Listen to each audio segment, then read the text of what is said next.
first thing you want to do before working on any electrically driven air compressor is to make sure the compressor itself is turned off,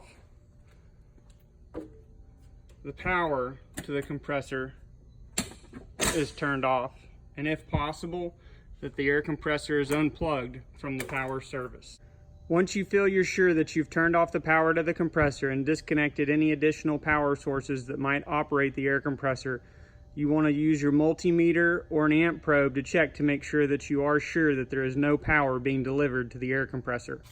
Use your multimeter to make sure that you don't have any operational power going to the compressor systems. Once you have verified this, you can move on to the next step of draining the tank or system pressure to make sure that the compressor is safe to operate. Once you verify that the air compressor is turned off and all electrical power has been disconnected from the air compressor, you want to make sure that you drain the system pressure from the tank of the compressor where you're working with. Make sure that this pressure has been drained down to zero. You can check by checking your tank pressure gauge to make sure that it reads zero. You can also check by pulling the tank safety valve to also make sure that there is no pressure left in the tank. The tank safety valve is typically located somewhere near the gauge.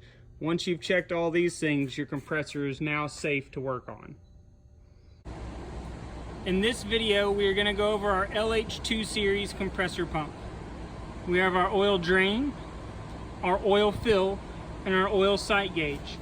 This pump should always be filled with IAT 30100 premium synthetic lubricant.